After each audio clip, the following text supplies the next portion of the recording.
manipur kan mangam gadauba party si BJP natana leite namon hemogi leiba leadership he speech ngang ebako ado BJP party ki manung da kariba BJP ki MLA mana lebak thuaina wangang ududi moi madu matang da moi action lekatekan lo bana tara mo thona legal notice tha bana tara namon tondo party ki adu disciplinary action ko ko ude ebako ana sai era confusion le ebako juko yes manipur kan mangam gadauba party di BJP ne habado खुशी तुम जाजा के शुकाई देबे को but तब तो मदो थव पियो नदरा then मोगी मनुंग दा पार्टी की बीजेपी की लेबेन दा का बादु बीजेपी की एमएलए ओबा सगी कायदारे मियो खरा हाइतारे को खुदम मनसे कोने याम तोइना उरिसी कनो जनता जिदा कोने सुम यंगजेरिसी पाउलियन हॉकी हाइतारे को पाउलियन हॉकी सी कोई साइकोट 59 साइकोट एसीगी एमएलए नि को मासी बीजेपी की मी कुंट्राग नथि काब नम याव मी मनि नत्रा अदना ngsaigi tai se toan thamakan da masi ngsaigi always time ko always time ado manipur thugai ba pamba manipur ki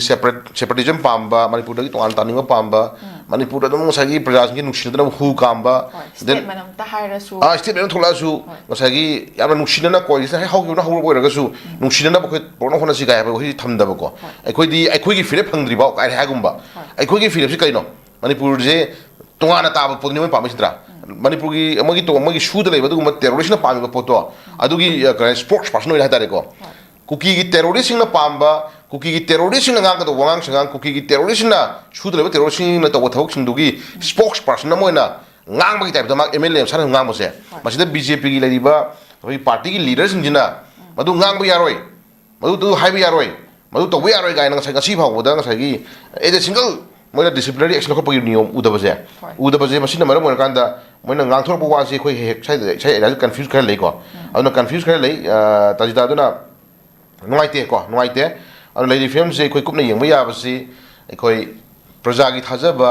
मियाम की थाजबा को यामुन यंग सपि बिम चंगी को हजि मियाम ngairisi अनोबो पॉपुलर गवर्नमेंट अमा लेरब मतुंगदा को मियाम ना पामे थाजब सुंजु सोय थोक तोदने खै पामजि को मगी थिका तोबा लंबी सेमबा मगी फन तानबा मथंग नेक्स्ट इलेक्शन गिदम तो इलेक्शन भोट अम काना भोटनबा मथंग leader that is another matter को अदुदि मा साइ साइ पोनी को पॉलिटिक्स तो तारकदि मदुदि साइ लेफम तो पोरमनी मदुमगना थिका तोबना नतरगा नंग साइ मियाम की सेवा तोबा अदगिदेन साइ लंबी सोखरा सेमबदुना मियाम की सोशल एक्टिविस्ट ने सोशली अफवा थोक तो एमएलए ने हाय अदुदि अदुना नतेबको लुरी पॉइंट दि मियाम की अवाबा लेबाक से कांगों चाय मतमदा मियाम थनरिबो चै चैथें मयाम नुजे मसि मपुंग फाना यंगसिनबा ngamba मियाम नुंगाय हनबा मियाम के अवाबा लेहनदबा मियाम ममिते का पीता हनदबा मणिपुर लेबाक से कायदना होनबा कायदना कनना होनबा दुगुंबा मियुइदुनि बखो लीडर हाक तुजे नत्रा अद बिसाखर पायरामने ना जुति एमएलए सिंग मियाम के मक्तसो दुम याविदना समटाइम्स को अदु से खोइना हाइदबय वानी बोट काबिदि मियाम सिंग मरक सिदा गसागी अदुम अतोपा याम नुवाइतबा लोना यादबा थौ थरम के आमदा गसागी लाना सेंतालु मयाम सु यारि नित्रो करोड़ पायरमिना ngasi करोड़ मैम दुना ngasi कदरोगे बु ngasi करि दारे यामना गुंदा फदा ओरमबदगी करो अखोगी अरोय बदंग ngasi अचुम लबि चदन फन पद मुनि ओन की वरी हाइतारे को अखोगी साधु ओन की वरी नत्रो अदवाइना ngasi ताम याम ताल फेंग तुंग तारा तालो kan लास्ट ngasi vote की इन द इंटरेस्ट ऑफ मागी vote की नमादा पैसा का थादरगा लंबी थोंगा सेम कांदा ngasi लेबा काय दोक्सिनो आई vote का दे फम दे लेबा नुसिब नते बा तजिदा को अदना कुन हाइजनिंग सी আজি yeng ta nami kunithoi shure mina ji tagai pa koi makha ta ba ke no yeng utare adam but unaba ya ba ko koi ama unaba da adum yara ba mi me am ngasi di unara han bira bani na kari step la ko yeng mina si do prajam ya na pam bu kholon je koi kitang seriously lom jani ko aduna ji tagai pa na lady si honorable CMC matom na sumpu bu ju dum warkani ko warkani thau ko di maksi kun hajening ji hajik lai film jidida popular government am leirabnina any department khuding ma kira tra any thaba magi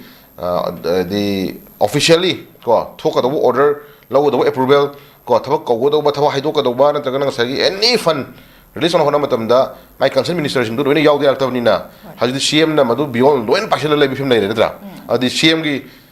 leba ki thogu to godra tra personnel magi thogu ngam na in ngam hona gadra miyam na pa pochi ngano in hona gadra tra office da phama kanda fine ma'am दुगी सोइतनो होना गदर को fine चिंग चिंग वा माने हेतर परमानी को अदु ma'am जी अवाबसी कोइ खतंग हुनजनी अदु लेडी फिल्म जे कोइ से दिल्ली से लोग हलक खोंग सिमा कोइ होजि उरे को ure ngalli ko khang ngalli khoi na jik yam kan kup nai na bado ko adu unaru mi myam si yeng uraga di khoi ama una bado pian ma yama ama una bado yara ba pot ama mi tara mai ma te tre pa tara thong unara la abni na yeng asi ko si khata yeng asi na si marak si khoi hajin ngi si kana kana no MLA khara ko MLA khara na magi public speech kumba na tangna khoi local function ma speech bi matam da ngan ha yaw ki pot amani ko khoi ko di yeng dari man thadi khoi haing de ada ngasai moi masel gi marka dum ko khoi waron drug taru badagi ilang thon bani ga he haib gumba ngasai mamang yaw khoi ure ko adi waron drug taru badu aduna ilang thon he taraga di waron drug taru gum jahara atra adi adum drug chaga to kangbu du drug chaga to kangbu sing du sa dana na badum haire loira basibida adum ilang thon silli ga habi styling ga musum tai ko ai taraga di drug cha badu drug cha badu sa dana bak thingasi adum thabadi dum han jai hairibra ko drug thabadi dum hanji drug shungmudi dum hanji shungni shungjanu thage thajanu cha do mi dum khoi wara lore ga habi phin le bidudi adi kanong se chatle photo ko adi na koi na kari haining no khoi ga ta saktre ba ko khoi na haining di drug kamari na basi ere ni ko sa bo gera tha bo gera yon bo gera na trana factory hang bo gera si masi lo ne yade ko lo ne yade थारम बजु मंगाई सुंगम बजु मंगाई चारम बजु मंगाई मसे लोग action खम थु heavy खै हम चंगे को अना था बदुदी थारि बमी सुंगि बमी दुदी एक्शन लखर कुमजि चारि बमी दुं खै वरक छाइ दारगा दी अदि करम छत रोजन दा तजिदा काय खै ये कनोगी बोनी की फिल्म आइ हे पंजाब दो कराय जम ग्रामर हम इदा लामै मौ मालिक आइ हाइजे बदो अना खैजु तारक पदा मिनिस्टर ओइरगा तो MLA ओइरगा मियाम लीडर ने हायर कांदा ngang thorok पदा खतंग साइकर हाइनि खतंग चनबा यादा वा जंगा कांदा खैजु नुआर तम तंग लाए को लीडर हाइजि यामना कंक्रीट रे को यामना फना वेल फार्म डिसन द खै वांग हनि ngang जदिंगे को मिय बनि सोइदा बदिंग हमदे वही अमनि सोइबा नत्रगना तहोनिंग मदगी हेक अमदा तौरिदा बम हेक तोक्सिंगिबा को अदु दिसिदि होनो सानि वासन ब्लू मदम यावी को अदु खै एक्सक्यूज तो याबे दे खै तोनताइ को नोइना खै मिय बसि लाइ शोरति लाइनति ai खै जुंगाइ ngang थोरपदा अदम खै सोइगिबा अदगी तौगदो थबक खै सुजिंगि खुसिंग अदुम होय सिदि होनो सानि को अदुबु सोइरि पोतो खै नाइना सोइरि पोतो excuse तो याबो यादा भाइ ताम लाकने को मदुगी excuse तो यादा मौदा सम सोशल तारगदि मदुदी खोइना थोइना सोयाव छोइम पोट मा लाए बद्रा असै पोतो यंगोबा ड्रग्स सी थारिबा योलिबा फैक्ट्री तैब कंगु सिंदुना मदु लोगी मतुना चटाइ छलको गदमनि दि हाइद्रगा ड्रग्स चारि कंगु सिंदुना कुसादा न थिंगल ओरे असुम कदला थारिबा योलिबा कंगु सिंदुदी थिंगजेदि हाइदे बद्रा अतागदि क्राइम सोइद्रो पोतो अदि सागन होइना सागन न थिंगबा गमदुरि सिकनानोबा को सागर न थिंगम दुरि kana maru oi course puthura ba shungi ba kamu thugai dana mangan dana saga do mi dum thing ha taraga di sum kanda ngasagi pasha tan ba nungai ba pasha phangba thuba ha adagi karahini thabu khudi mak tang ngasagi lalur man nungai ba pot bitori ba karba ka kamu sum thadong sai taraga di karom sa thro di poto adi sai ya si chen ku ngong ngong je duna dari film se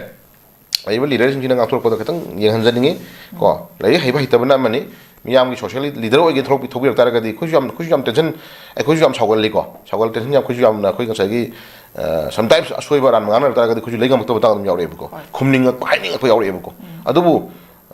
गसाई का हैनि कन ngang रो खुमरो गसु गसागी अदुम मैथै की सनबी the खुइ थक्सी खसी नाइ दबि ताइ ताइ उरपुदो अहन नमद स्वाइ ngang नि गाइ ता हाक खुजु यावरे बको खुइ हैना अहन ओइरिबा मिदु द खुइन नुसिदबगी नत्रगना थक्सी खसी काइबे नते बको अहन दुन ngang ai wa द सोयर तारगा दी मदो ए सोयरे छि तो बिगनो हाइबा छि खुइ हाइबा हम थोइदना नत्रो स्वाइ ngang जि स्वाइ ngang चरलो च खर चरलो च हाइबा छि खुइ गसागी खर दि तोनो मथौ ताइ खुइ दु ai खुइ खंगदब रे सोयबरे रे सु दे बहला मन तापि बिता हाइबि बिता को ngang बिता अदुबु सोयरे सिस्टम से अहल लमन सारिबा मियाम लिदर कंगु सिना सिस्टम सोयराबा वांग सांग सुम सोयलाबा मोय तो हो सोयला तागा दि मखा ताबा सुन तुंगिना ताम नत्रो अनाजि ले फिल्म जे मणिपुर दा ड्रग की लाइसेट अमा हेंगल इसे को ड्रग की लाइसेट अमा हेंगल इसे मचे सारे कंगु सोयबा नतेबा ड्रग की लाइसेट अमा हेंगल इसे करबा तो कंगु हेंगल नते सोयबा नतेबा को थवोइना करबा तो कंगु सिंदु nganglong पिबा मानबा थवोइना करबा तो कंगु सिंदु साइगी बिजनेस पुनमा मानो मी खा ऑप्शन लीडर खा ऑप्शन को दुना एखोइ उसलत्रै नेबत्रो अदागदि लीडर सिंदु थमोइ सेंगना योनबसु यारोय चाबसु यारोय को ड्रग थाबसु यारोय हाइतारगदि योर सोला रोय चाब थोला रोय देन मन सगी करबा तो थोला रोय मिनिमम सिंग हंदगिने बको इमान मानसिन मकर खंग खै यावबुदुना लीडर को खंग यावसिन बुदुना ngasi kai dawre ngasi kuki हाइरे सिदि कुकी ngमु हाइरे ददि कॉपी थारि से मौंग तारतगा दि मणिपुर की नगी टॉप लिस्ट लीडर हाइदारे को टॉप लिस्ट लीडर ममिंग लखरकनि हाइदि हाइद्रो करबा करा तो बिन बुनो कर शेयरिंग करा तो नो लखरकनि हाइद्रो मोना ꯑꯗꯨ ꯃꯤꯅ ꯐꯣꯟ ꯍꯥꯏ ꯉꯝꯕꯩꯗꯣ ꯑꯥꯊꯝ ꯂꯩꯇ꯭ꯔꯣ ꯑꯗꯨꯗꯤ ꯑꯩꯈꯣꯏ ꯁꯨꯝ ꯀꯥꯡꯕꯨꯁꯤꯒꯤ ꯂꯩꯕ ꯂꯤꯗꯔꯁꯤꯡꯁꯤꯁꯨ ꯅꯔꯤ ꯂꯩꯔ ꯂꯥꯎꯊꯣꯔꯛꯎꯅꯦ ꯅꯣꯏꯅ ꯄꯪꯇꯧ ꯇꯧ ꯌꯥꯕ꯭ꯔꯥ ꯍꯥꯏꯁꯦ ꯍꯥꯏꯕ ꯑꯃ ꯆꯪꯗ꯭ꯔꯣ ꯑꯗꯨ ꯍꯥꯏꯕ ꯃꯤꯁꯤꯅ ꯀꯩꯗꯧꯔꯦ ꯐꯠꯇꯅ ꯎꯔꯦꯕ ꯑꯗꯨ ꯍꯥꯏꯕ ꯃꯤꯁꯤꯅ ꯀꯩꯗꯧꯔꯦ ꯌꯦꯡꯅꯕ ꯑꯣꯏꯅ ꯎꯔꯦꯕꯀꯣ ꯑꯁꯨꯝ ꯅꯥꯀꯟꯗꯅ ꯃꯇꯨ ꯁꯣꯟꯕ ꯁꯥꯔꯒ ꯉꯁꯥꯏꯒꯤ ꯅꯥꯀꯟꯗ ꯂꯩꯔꯒ ꯋꯥ ꯉꯥꯡꯗꯕ ꯁꯥꯕ ꯀꯥꯡꯕꯨꯁꯤꯡꯁꯤꯅ ꯉꯁꯥꯏꯒꯤ ꯂꯩꯕꯥꯛ ꯅꯨꯡꯁꯤꯕꯒꯤ ꯇꯥꯏꯞꯇ ꯃꯔꯝ ꯆꯥꯗꯦ ꯗ꯭ꯔꯒ ꯂꯧꯔꯝꯕ ꯌꯥꯔꯣꯏ ꯗ꯭ꯔꯒ ꯀꯔꯕꯥꯔ ꯇꯧꯕ ꯌꯥꯔꯣꯏ ꯒꯥꯏꯅ ꯍꯥꯏꯕ ꯀꯥꯡꯕꯨꯁꯤꯡꯁꯤꯅ ꯑꯩꯈꯣꯏ ꯍꯥꯏꯔꯤꯕ ꯀꯥꯡꯕꯨꯁꯤꯡꯁꯤꯅ ꯉꯁꯥꯏꯒꯤ ꯃꯣꯏꯒꯤ ꯌꯦꯛꯅꯕ ꯃꯌꯥꯝꯒꯤ ꯌꯦꯛꯅꯕ ꯑꯣꯏꯅ ꯎꯔꯦꯕꯀꯣ ꯑꯗꯣ ꯃꯇꯨꯡꯗ ꯂꯩꯕꯥꯛ ꯅꯨꯡꯁꯤ ꯐꯖꯕ ꯁꯥꯗꯅ ꯂꯩꯕꯥꯛ ꯅꯨꯡꯁꯤꯕ ꯁꯥꯗꯅ ꯌꯥꯅ ꯌꯥꯅꯕ ꯇꯧꯔ ꯂꯣꯏꯔꯦ ꯀꯣ ꯑꯗꯨꯝ ꯇꯧꯁꯨ ꯁꯨꯝ ꯌꯦꯡꯁꯤ ꯀꯥꯏꯅ ꯍꯥꯏꯕ ꯀꯥꯡꯕꯨꯁꯤꯡꯁꯤꯅ ꯃꯃꯥ ꯂꯩꯕꯥꯛ ꯅꯨꯡꯁꯤꯕ ꯀꯣ ꯑꯆꯨꯝꯕ ꯉꯥꯡꯕ ꯎꯅ ꯂꯩꯔꯦꯕ ꯇꯥꯏꯗꯀꯣ ꯑꯩꯈꯣꯏꯗꯤ ꯌꯥꯅꯤꯡꯗꯦꯕ ꯑꯗꯨꯅ ꯂꯩꯔꯤ ꯐꯤꯕꯝꯁꯤꯅꯤ ꯑꯣꯅꯔꯦꯕꯜ ꯆꯤꯐ ꯃꯤꯅꯤꯁꯇꯔꯅ ꯗꯦꯜꯂꯤ ꯆꯠꯂꯨ ꯈꯣꯡꯆꯠꯁꯦ ꯑꯩꯈꯣꯏ ꯎꯅꯔꯤꯕ ꯃꯤꯌꯥꯝꯁꯤ ꯑꯩꯈꯣꯏ ꯂꯤꯗꯔ ꯃꯌꯥꯝꯁꯤ ꯑꯩꯈꯣꯏ ꯄꯦꯄꯔꯗ ꯐꯣꯡꯉꯤꯁꯤꯅ ꯃꯔꯝ ꯑꯣꯏꯔꯀꯥꯟꯗ ꯑꯩꯈꯣꯏ ꯑꯗꯨꯝ ꯎꯖꯔꯦ ꯀꯣ ꯌꯦꯡꯉꯁꯤ ꯂꯦꯠꯁꯤ ꯃꯈꯥ ꯇꯥꯕ ꯌꯦꯡꯉꯁꯤ ꯑꯗꯨ ꯃꯇꯝ ꯁꯥꯡꯅ ꯂꯧꯁꯤꯟꯕꯗꯤ ꯐꯔꯣꯏ ꯀꯣ ꯃꯇꯝ ꯁꯥꯡꯗꯅ ꯂꯧꯕ ꯐꯩ ꯍꯥꯏꯅ ꯊꯝꯖꯒꯦ ꯍꯣꯏ ꯑꯣꯖꯥꯅ